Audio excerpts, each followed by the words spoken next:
focus. So this is a quick little one. Because I'm very interested in, like I said, all of these little bits. I'm not going to read Nexus tonight, which is actually about water bears and desmids and diatoms. But this is another quick poem about the denizens of nature. Who have the right to live as much as we do. Etiquette for beginners. When I wade in, my giantess toes sink through yellow sand, fallen twigs, leaves in their dark decay. Here and there, a congregation of pebbles. Only water dwellers and lake denizens can truly know this place, their intimate universe. Home. Below the surface horizon, minnows dart and shimmer, sensing mass, movement. They race from shapeless danger. Instinct, we name it. Nature guides us all if we are willing. Her wisdom brutal, beautiful. She asks only that we remember our place, the gifts we're given. And so these tiny fishes flee as my pale feet plow forward, harrow the soft bottom. For me, a less obvious destruction, nearly beyond my notice, but not theirs. Yeah, that's wonderful. So I think in my poems, nature is more something that comes up as a, I don't know, almost like a part of the psyche. And so it's a different kind of confrontation. It's not like this direct confrontation, but I will read a short one from Elegiaca. So this is actually from the book called Selfie in Winter, which is actually really about the warming of winter, but also about other things. Selfie in winter. And so, of course, a selfie is a photograph that you take of yourself with a phone. That's the idea. Path and thaw stand among the oldest words of the English language. The English language is an invasive species. You cannot take the path home. That land is already sold. Winter, too, is going fast, going cheap, thawing into night's wine dark grass. In the room, I make the bed. It is not snowing, and the January sky finds no shoulder in thin light. No photograph gives it back what's lost on the wrong path, this wine dark morning dress. Beautiful. To me, one of the things that makes that poem special, beside the content, is the way you are using the language. You don't have a lot of plosives in there.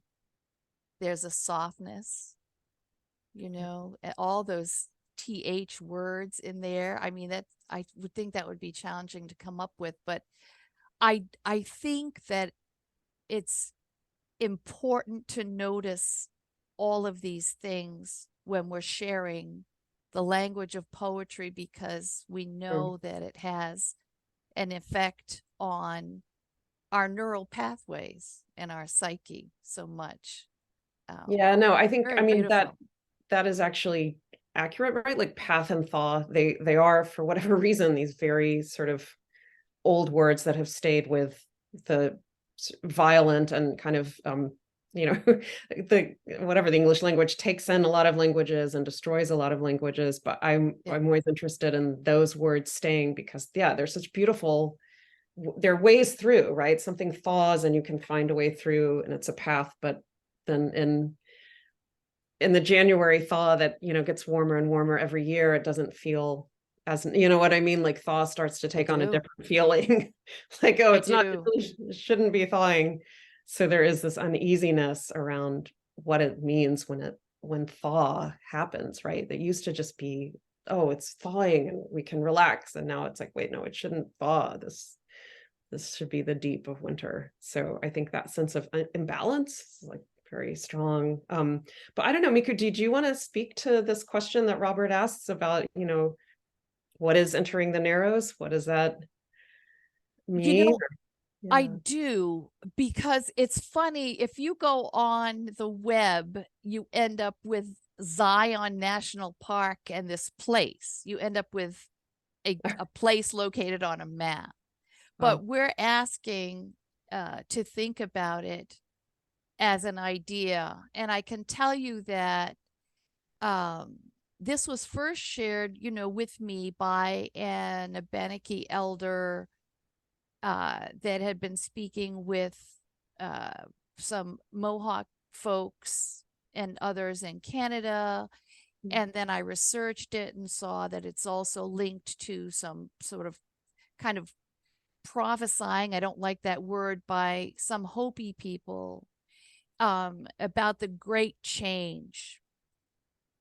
And if we consider humanity as the river and where the river narrows and what happens to the pulse and flow of that living thing as it is compressed, right? And it has to move through a space, which is almost a crucible type of effect.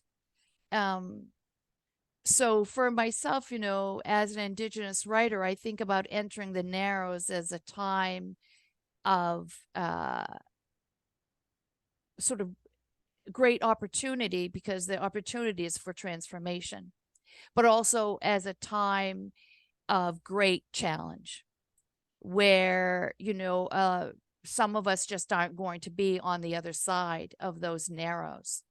Mm. So it's important in the discussions that I have with other folks about the climate and about our planet and our concerns as a human family, uh, to have our eyes open and realize that this is indeed a time when we are all, as a Right. human family, entering the narrows. So that's how I think of it, really, the Yeah. idea. Yeah. Yeah. No, it's very powerful. I mean, I think that I sort of personalize it more, that I have the sense of, well, it's not just a sense, but like, in the time that I've been alive, whatever, 50 years, the percentage of the Earth's surface that has been built on, right? So the Yeah. amount of Earth that's just open has, radically shrunk. And I think for me, growing up in very sort of dysfunctional and violent environments, the outdoors was really like the safe place and the beautiful place. And it's I don't know, it's very disturbing to think of that outdoors being chipped away at, so that for my child there will be less space to play, and then for his hopeful children even less, and on and on. And so that sense of like, what really is happening, what is it to be human in a space where you're no longer, whatever, connected with nature, part of nature, understanding that that's really what you are. So as I say, I think that's why the concept comes up more sort of elliptically in my poems, or more, as this almost the force of a bad dream, like, but it's not a bad dream. It's real, that, the statistic that I quoted about the built space just really taking over the planet is Oh, yeah. definitely accurate. Yeah. Yeah. So yeah. So what do you think? Should we read a few more poems, or Yeah, I want yeah. to do something. I'm very interested right now. I have a lot of focus on cetaceans as well. And I think about the waters all the time. I live in Stroudwater on the FRT, and I monitor the vernal pools. I've Oh, taken some training at Midcoast Conservancy. And I had a trip last year to Greenland, and all of these things have begun to sharpen my focus in terms of what I want to be writing about at this time, right now, Mhm. and how I want to shape it. I I did this quick little thing, which was read at College of the Atlantic, and it hasn't gone anywhere.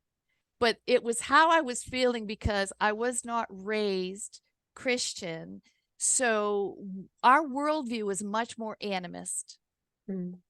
And which is why I also try to include all these bits and pieces that are part of the web of nature.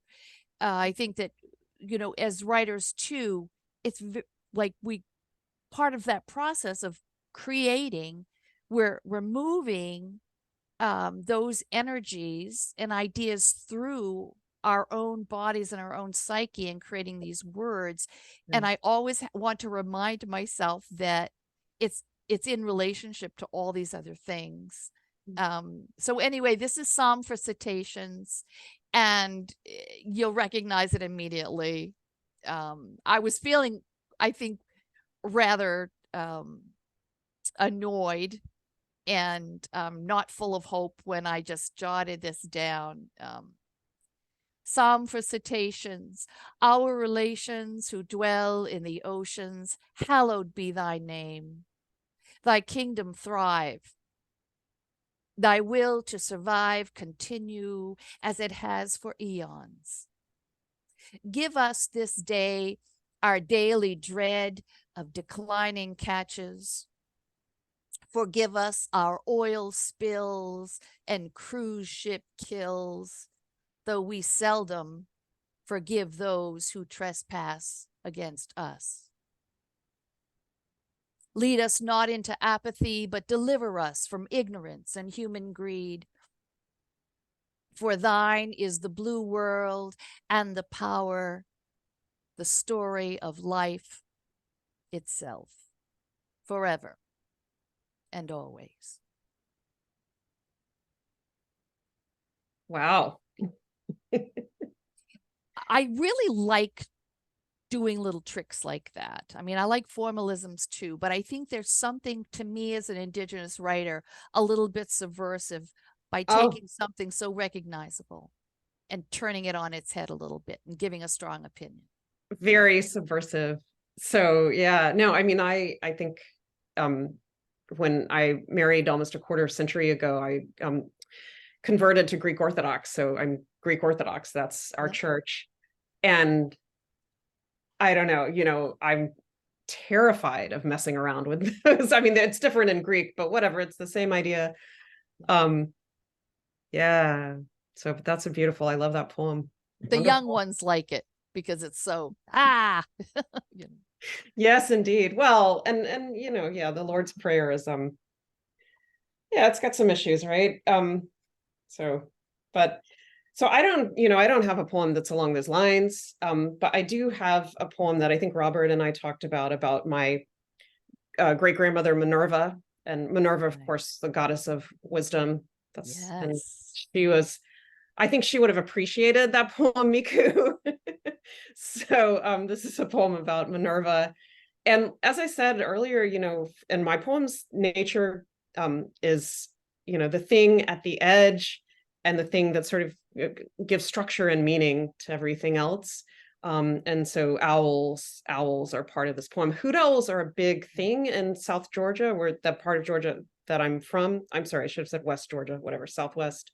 Hoot owls, there are a lot of beliefs about hoot owls, right? That they know things, that they're harbingers. And of course, owls are the bird of Athena, who's the original Minerva. So anyway, owls are in this poem, Minerva Gordy. Owls have faces almost human, but their voices are wild souls without language. In the oak tree before the house, Minerva, your messenger. Those in our family do not take care of each other. We are wild. Your son taught me to drive with headlights shut off, so the forest illuminated itself black tree on black tree, not seeing the road, trust my hands, his voice, the voice of the owl uneasily near. I've moved between rentals for years, misinterpreting home for the last place lost, great granddaughter of Minerva. In the store where you kept the books, night was for sale, nicht, nux, nullity, Nacht, Nachträglichkeit, practicing mathematics. The car in which Minerva fetches me will be luminous and dark. Into it, we will place our clothes and coats, our shoes and our steps, our shoulders and our souls before the world ends. I no longer drive, but I am driven. So that's a poem about owls who are the bird of great grandmother Minerva. So, yeah. I really felt a sort of a pendulum movement in that poem, coming back to your own self and then moving out to the mythic and then back in. Yeah, I think Very she was kind of nice. a mythic person. I mean, she had a really very difficult life and then loved math and ended up, sort of making her way as a bookkeeper. So that was, this way of surviving, but I think always pretty unhappy and apparently rather mean person. So yeah. Anyway, I do have I wish I had prepared this better. I actually have a picture of her childhood home. So it's just sort of like this. I mean, it's basically like a home in the trees. It's very, very much immersed in the forest there. So yeah. But I would love to hear more poems. I mean, if you think it's okay, Miku, we could just go back and forth with poems and then maybe Yeah. minutes here from folks who are, because it is, as Robert predicted, it's a very small group, and I think it would be really nice to hear To talk. voices and see faces of the people who are here. So. Okay. I'd like to ask a question before Yep. you read, if you don't mind. Just to interject a question. Yeah. So we've answered the question what it means to enter the Narrows, and what is poetry's role? What does it do? What is it doing? Can you answer that? Maybe you can answer it with poetry, but I'd like to put the question out there. Well, I could certainly speak to that, and then maybe if you want, Miku, you can read, or how would you like to do it? I mean, I have thoughts. No, please do go, and then I'll speak. Yeah. I mean, I think that poetry is one of the few things left in a very hyper-capitalist society, like culture that we live in now, that can move outside of capitalism at least a little bit, right? And with my poetry, it moves really far outside of capitalism because it never sells. So that was a joke. But yeah, but that it is, because in the art world, and which is kind of right more what my day job is, everything has to sell. And so to really create art that's truly outsider art, it's almost impossible. You end up having to sell it. You have to, have that financial press, and poetry has this ability to stay outside and come in and go back outside and come in. And so it can always be a kind of interruptive voice saying, this isn't the right way. We need to do something different. It's really, I mean, I hate to bring this up, but right, the Rilke poem, right? You must change your life. I mean, how many people has that poem affected? And, just that idea of poetry as a kind of echo that is often pushed aside, but then somehow makes its way back. So it's sort of the secret voice of the truth out there, kind of haunting us. Yeah, but I don't know. What do you think? Yeah. What I love about poetry is the shorthand of it. Mm-hmm. Even though, I mean, I remember diving into things like the Elder Edda and loving all that epic stuff as well. But I because I have a background also in human development and I studied some linguistics and so forth, it occurred to me the absolute necessity of creativity to human existence and the role that plays in our human family and in civilization. And if we think way back to some of those earliest times when things were recorded, poetry has always played a role.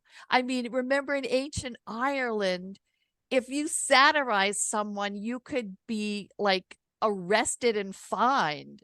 They recognized the power of poetry in that society. And I think that because of the way we are made as beings, those pathways somehow are very receptive to the emotion and the embedded ideas that we get to convey as we ply our craft. Right. So it has basically the ability to, we have the ability to touch people, to affect them. I mean, what was it Toni Morrison said? They'll always remember how you made them feel. Right. And right. so I think poetry as a tool for entering the Narrows has an absolute place. And it's not just, I mean, it's a tool for me. It's a tool for my own self-realization and growth. But I also am able, the beauty of it, I can offer those things I create to others to reflect on. And maybe they will be moved and changed by it. Yeah. So when I think that is really amazing stuff. In school, in public school, I hated poetry. And when I was invited to do the Emily Dickinson thing recently, I was like, I went right back to 8th grade and I said no. I mean, my head said no. But the work itself is always going to draw you in. And so I really do love that about language. It's aliveness and its ability to touch people and even transform. Yeah. That's what I was going to say, that I think, well, also we all have our issues with Emily Dickinson. I mean, she's what did Elizabeth Bishop said? She kind of sets your nerves on edge.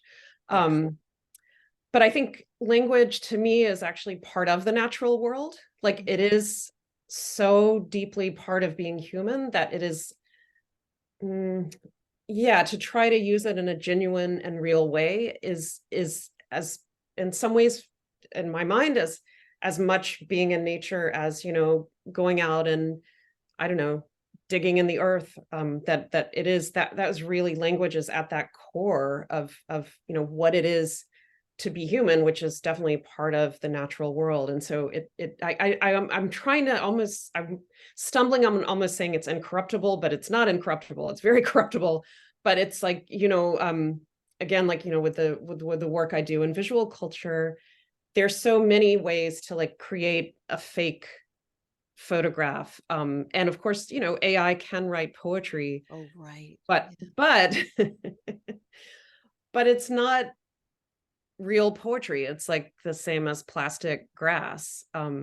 So it can look really good, but it's not, right. So I do think that words are actually how we are part of nature, that and the fact that we can die. I love cheerful. what you're saying, because, and I want to kind of quick, I know we don't have a ton of time, but I do want to read The Whole Earth Resounds, because to me, you talk about language. That's why I am trying to bring some of my own language, which is Passamaquoddy Maliseet. All Wabanaki people don't speak the same, you know, language. Because it needs to land on people's ears, and we almost lost it. But also, because our way of describing the world, our language developed through close alliance and interaction with nature over thousands of years through observation and so forth, our language is very different. It's verb based and it's alive and it's contextual, and we don't have pronouns, so you don't have to worry about pronouns. But as for example, you know, in English you might say the blue chair, and what we would say is that chair over there in that place is being blue. So it's all about that kind of connectivity and aliveness. So So yeah, So read the whole yeah, Earth Resounds. I think that would be awesome okay. to read here. And maybe I'll follow up with a poem or we'll, Then whatever. we We'll can see what chat a happens. little bit. Okay. Yeah. Yeah, so this is actually from Whitman on Walls, which we did downtown. It was great fun. Mm. So I did kind of write it for that larger project, and I gave it an indigenous title, which is Masida da Gragomik Kingdakwot, which is the whole earth resounds. Do you hear it? The bell that rings morning, noon, and night, soft, aching, then louder still, sounding in your brain, your torso vibrating like a hummingbird's wing. Welcome to the church of the human family. We flock to the mountains, the forests, the beaches, seeking solace, gather to sing, clutch at hymnals, pray for rescue, embrace regret, coda, words to live by. The fifth, will it be commandment or amendment? Love thy mother or refuse to answer? One book says, man shall live out his day. The hot scramble, leaching tides, warm, swollen carcasses tossed toward us like crumpled love letters.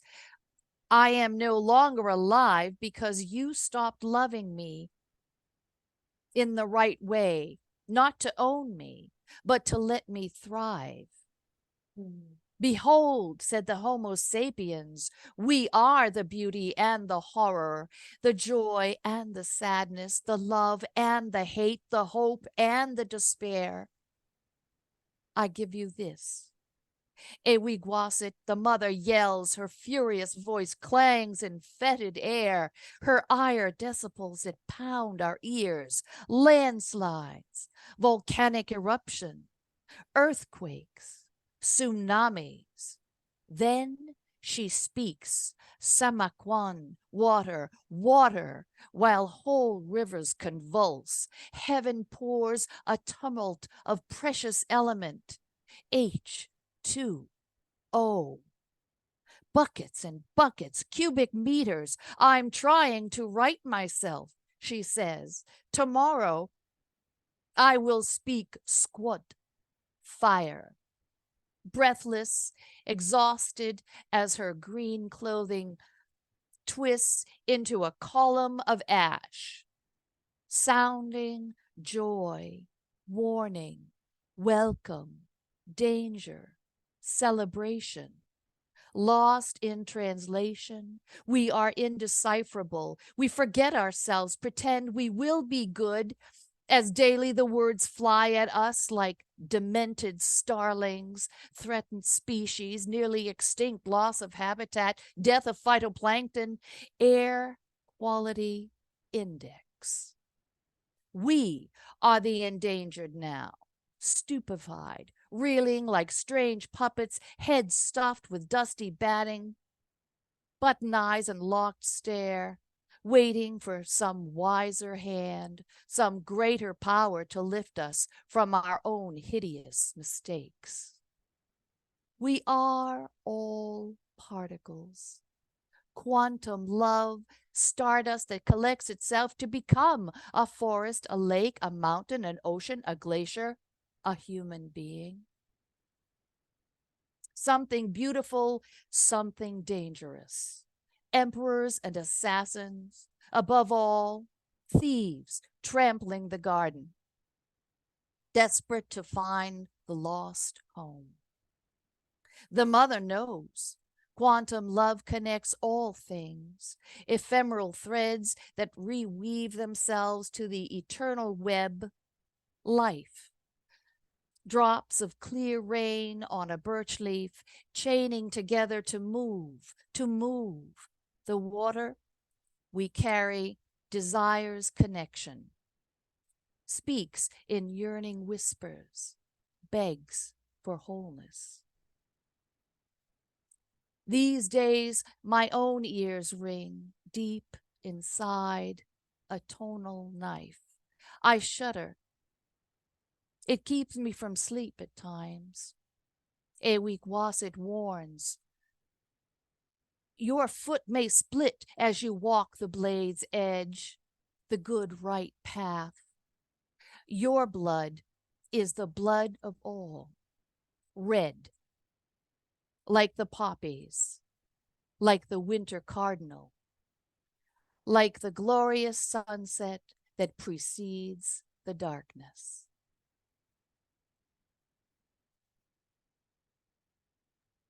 That's fabulous. It's beautiful. I hesitate to read after that. Why don't we have a little discussion of that wonderful poem? I think, Okay. no? I mean, that's I'm fine with her. We should let folks, do we have to do something to let them speak up? no, I think they can. Robert, can they unmute themselves and just talk? Or I would love Yes, to. they can. I have Oh, a okay. question, actually. Yeah. I'd like to know a little bit more about the background of that poem, but I do want to read a comment from Kate Kearns. I asked the question to the group, what do you all think about poetry's role in responding to the climate Oh, yeah. crisis? And Yeah. Kate Kearns responded, poets are so often called upon to put emotion into words. The grief, uncertainty, hope of the climate crisis falls to us. Wow. Nice. Very, yeah. Amazing. Yes. Kate will be reading in December, by the way, Literally Alive. She will be one of the guests Oh, in nice. December's Literally Alive, reading from her book. But Miku, I'd like to know a Yeah. little bit more about the background of that poem, if you don't mind. Sure. You know, I've been thinking a lot about climate change, and I'm trying more. Maybe it's the older I get, I'm trying more to, with certain types of work that I do, to really frame it from my more specific Indigenous perspective. And so this idea, I mean, it's almost a persona poem. It's heading in that direction. The idea of the planet or nature as a sort of entity. And when I think of all of these disasters happening, when I wrote the poem, I was trying to see how I could get a sort of a rhythm that would build and kind of ebb and then sink back with the energies of the lines, but also be very I don't know, it's a little bit scolding, I guess, you know. And I didn't know when I started writing it how long it would be, but I knew when I was sort of finished with it. When, you know, very much like Psalm for Cetaceans, I like to bring in references to like American culture and so forth. And so you know, the Fifth Amendment and then the Fifth Commandment. I think those things kind of bring in a little energy if people kind of can also catch those references. I think they become little kind of touchstones as the poem moves through. But this is a poem that's pretty much saying, pay attention. I'm not a literary critic or Yeah. a sort of a person that understands poetry from a academic perspective. Yep. But as I was listening to you, I felt like I was with you inside this idea of the Narrows, but I also felt like there were moments of glimmering hope. There were hopeful moments in there. Was I over listening, or was there that in your voice? You know, I think it is there. There, you know, we have a concept in our culture. I've been doing ceremony for a long time out west, and when you go, and it's like churchin', but we just do it out under the stars in North Dakota. But it's the concept of, we always enter with great humility, with considering that we say, take take pity on me. I'm a pitiful human being, because we're sort of opening ourselves to that humble place in the greater web of life. And so I try to have a sort of a nod to that, and a reference of people that we're trying, but perhaps falling short. And so I'm very pleased that some of that came across to you. So the hope is that we're trying. Yeah. That's the hope. Yeah, that's a big hope. I mean, that's a big source of hope.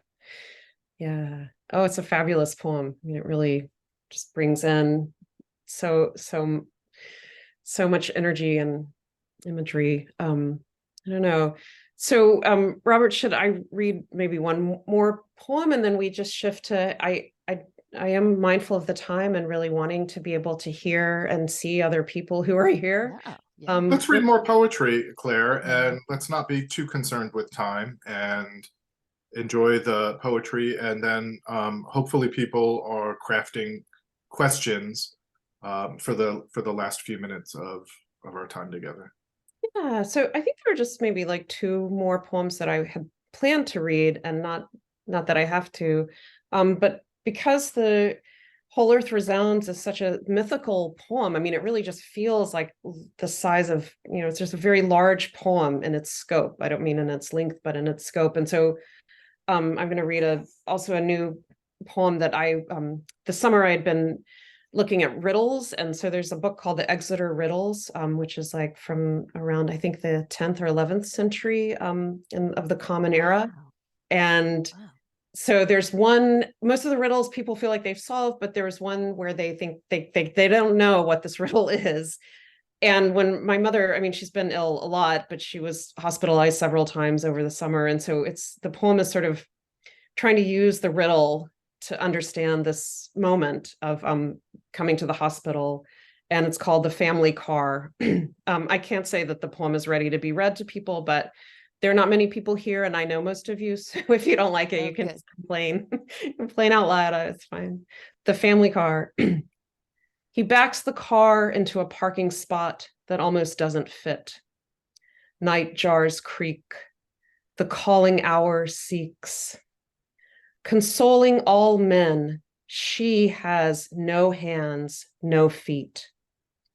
She follows the outcast path, never humbled. He parks, and for the last time, it is the family car carrying his dark-haired daughters to visit their mother's hospital room.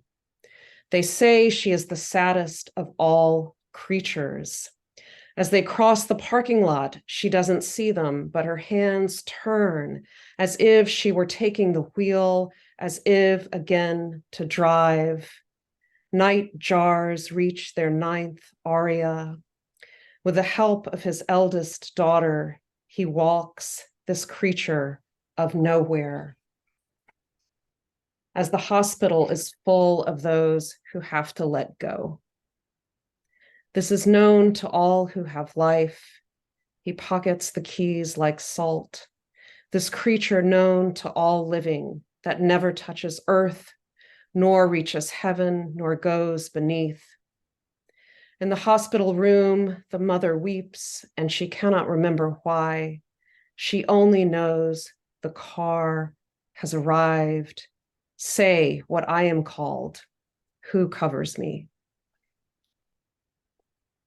That's the poem. Beautiful. So it's pulling some lines and concepts from the Exeter riddle, and a riddle I would love to solve. But of course, what interests me is that the riddle is feminized, and that isn't my idea. That's from the Book of Riddles. So this unknown thing that all men know but never touch is feminine. Yeah. I noticed you had path in there. Yes. And there's, no, look, I love it. Okay. So I'm all about the word, like, what can this word, I love words that do like 28 things. Yeah. And path is one of them. And so I would like to ask you, what is path to you?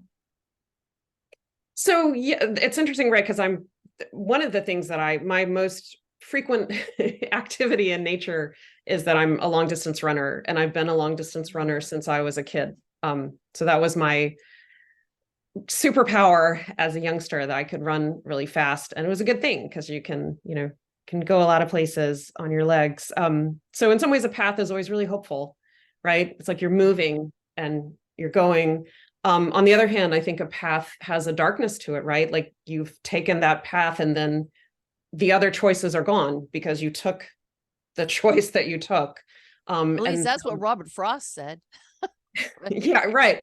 Well, yeah, but it's also, Yeah. the thing with industrialization and global warming, that we have taken this path, and we can try to do various things, or whatever, colonization, you can apply it to any of these very sort of Yes. earth-shattering movements that have occurred and that have had very negative consequences. And then, we can do things to change, but there is also, so I think path has that double meaning for me that is very hopeful, and like you can be strong and you're moving, but at the same time it's fate, right? That's what a path is. It's like it's fate, it's happened, and so then you have to deal with that. You have to deal Yeah. with what's happened, and It that is feels certainly, yeah. it feels tangled up in choice though, too. Do you Mm, know? So that yeah. we can change. We can Oh, choose yes. another path. So Yes, that's for yes. me, that's a lot of the tension that's in that word, Yeah. is that you're going in a direction and you're on this thing and what's to come, but you're sort of set, but then actually uh, you're not, because there's also the Yeah. choice, the element of choice in there. That's interesting. Always. Yeah. There's, I mean, I believe that. It's funny. I was, yes, speaking with a friend earlier today, like, do we really have free will? I mean, of course. Yeah. Right. We always have a choice. Yeah. Well, we could talk all night, but I suppose we should. Yeah. Do you want to do one more poem and then I will, and then we talk a little bit with the folks who are here if they can hang with us, or what do you think, Robert? You're Yeah. the, What do you think? yeah. I think people here would love to hear more poetry. I'm kind of speaking for the group. I'm not seeing a lot of questions come through the chat, but why don't we give people an opportunity to ask a question right now? If anybody wants to unmute, just go ahead and unmute and ask a question. If not, we will dive into more poetry. Kate Kern says, yes, more poems. So there, I think there's your Okay. answer. All right. Going once, going twice. Nobody's going to unmute. Then I'm going to mute myself and let you guys Okay. do more poetry. Yeah. This is from Nebi, and it is, oh, well, I won't tell you what it is. I'll just read it. Frequencies we do not comprehend. Captive dolphins are conversing. A new language, scientists say, different from wild talk. Each pulse, a phoneme, words, spoken sound glyphs, all clicks and whistles, messages and meaning, through the world, through the water. Our sea cousins, dark-eyed, playful, smarter than we will ever be, imprisoned as they are, I wonder what they say to one another in those small moments of release and connection. Each 10-minute interval, researchers allow. Confinement, psychologists note, is a singular torture. I wonder if they comfort each other, utter cries of hope, or counsel patience in soft churrings.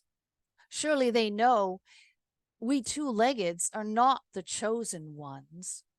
We never were. Landwalkers, we carry our sins with us like clumsy baggage. Chained detritus, we drag along the well-worn human path. Ownership and commerce, harvest and disposal. sustained by the heart that pumps our tainted blood, slow poison, greed, indifference, collateral damage, even now, frequencies we do not comprehend.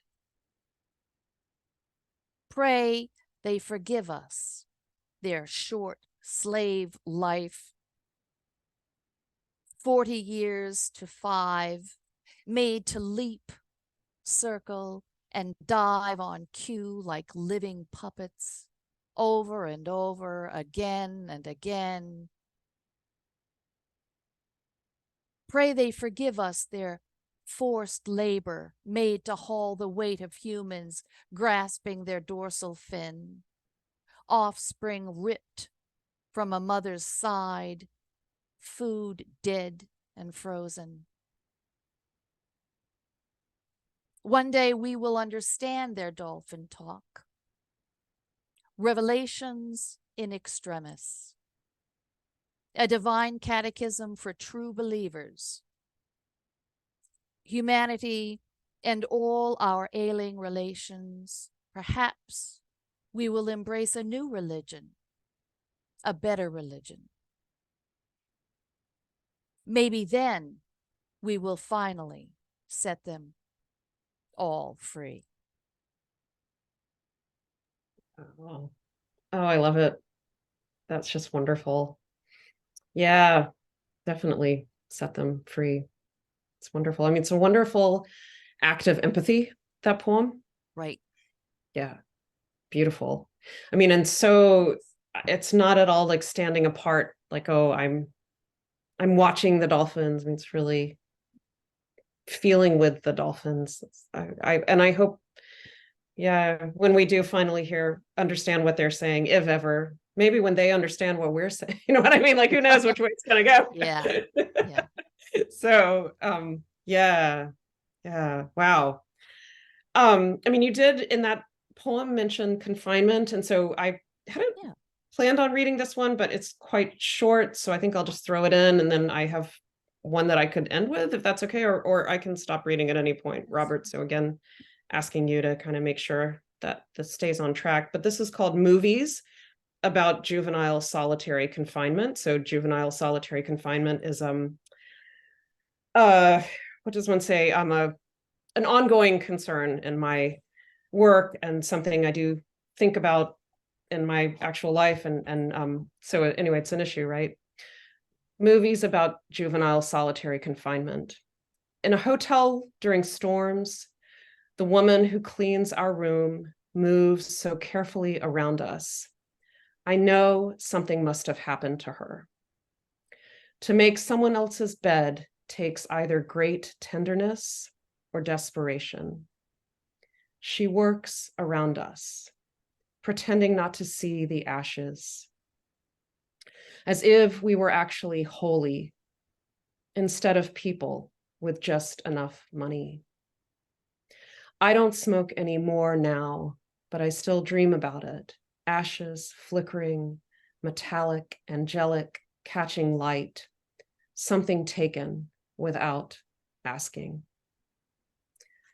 So, you know, a very elliptical poem about my thoughts on solitary confinement. And I'll just close with this one. It's also, you know, kind of a riddle poem. I guess I like riddles, called Jackpot Suitcase. And it does close on the theme of not global warming, but pollution. So it's called Jackpot Suitcase. Like pages of a calculus proof with the end torn off, so you don't know if it's correct. The most important rooms are closets. Azure wallpaper in the hotel room, peeling in corners and at seams. I told my child not to pull at it, my hands shaking, hijacked by bad dreams. Before parties in the old house, mother would sweep detritus, dirty clothes, into the closet of the back parlor. The front hall closet she kept empty, clean for the coats of guests and ghosts. Any suitcase could hold a jackpot, as if we could freely choose to leave ourselves. At night, take out the intact mirrors, retrieve the pieces of time and thirst, save them from the closet of broken objects, umbrellas without tentacles, torn raiment, maps of cities left behind, the ocean's closets holding forever this century of plastic. So yeah, just the idea of the plastic that's not gonna, it's gonna be hard to make it go away. But wow, Miku, it was really so amazing to hear your poems. I really enjoyed that, and thank you. Yeah. Me too. Me too. I find myself listening when you read for those special words. It seems like each of your poems has some very precise vocabulary. And so I'm always looking for those wonderful kind of nuggets in there. I mean, I have never written a poem that had hijacked in it. I mean, I just love it. That's another word. I love that's so sort of redolent with meaning and Yes. Oh, yes, indeed. Yeah. Yeah, no, that's that, as I said right earlier, words are the, the force of nature in us, and so it's, and you're so right. It's so important to hold on to and rebuild languages that have been pushed out, right? I mean, for exactly that reason, that they are worlds, those languages, they're worlds. Yeah. yeah, they really are. They are Yeah. truly. So we have some folks in here. Are we gonna Yeah, do you want, see if we can have can any people show questions? themselves and ask questions, or is this what should happen next, Robert? You're the specialist with this. Well, I think I would love it if somebody would unmute or type in a question. I'm open to it. Miku, you could read another poem. Claire, I love listening to you read too. I love the way you read, and your poems. Your poems are really interesting to me. I've been reading Elegiaca Americana as well. Miku, I'm excited now to read more of your poetry. Like I said, I'm not really a scholar of poetry or a big reader of poetry, but the insight that your poetry, both of you, gives is really interesting to me. So I wish we had more time, because I love to ask questions about craft and structure and things like that, just to sort of understand the building blocks of your passion, which sort of sounds like a contradiction, but Well, I remember because we read together last year, around this time last year, right, Miku, with over in that gallery, and Yes. yeah, and I remember you saying, well, I think we both work the same way. We start off with a lot of material, and then we have to kind of chisel it back, like that. We're subtractive poets instead of, right? We're not the kind of poets who are like, oh, I got to come up with the next line. No, we have the next line. We just have to try to, or anyway, that was your comment at the time, and I thought that was very insightful. Yes. Yeah. It is. And I really enjoy doing this evening because we are different persons. And so I think about all the many styles of poetry.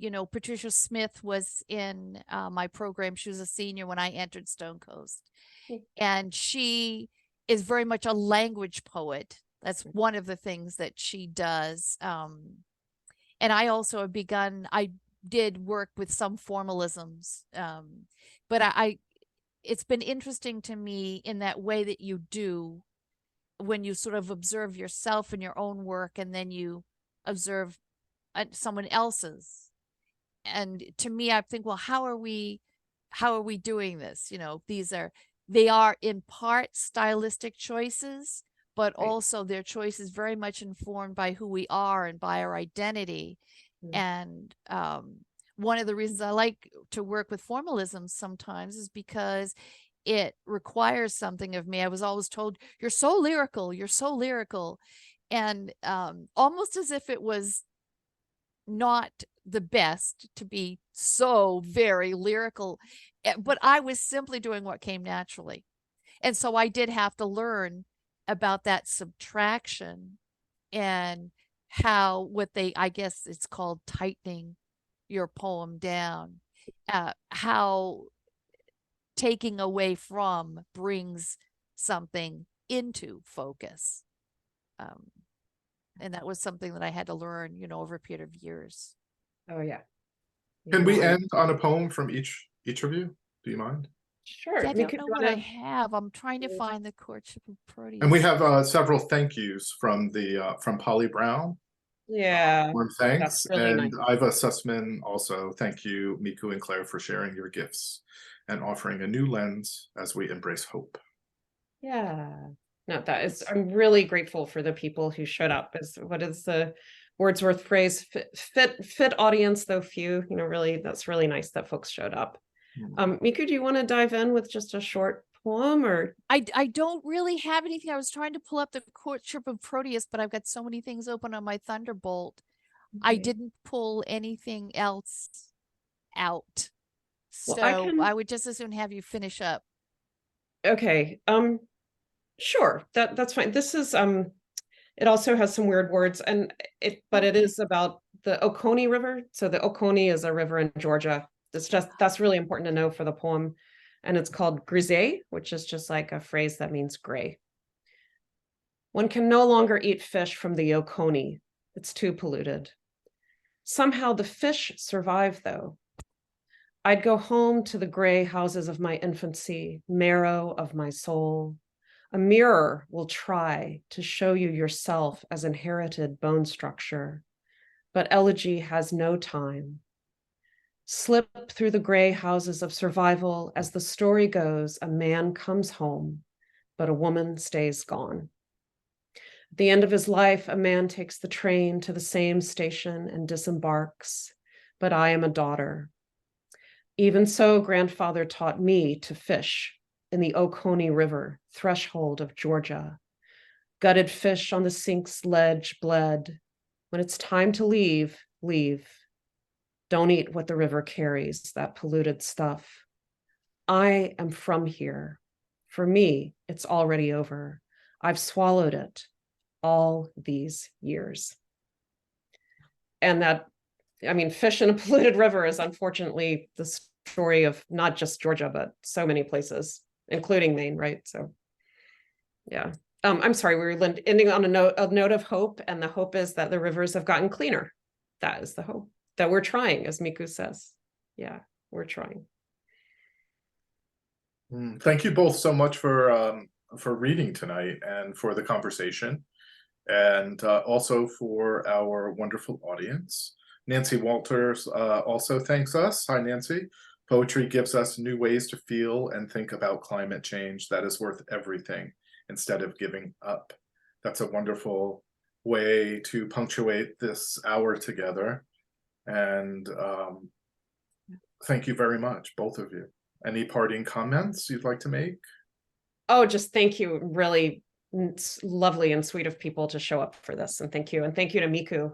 Like, made this a really special hour. So thank you. And Robert. Yeah.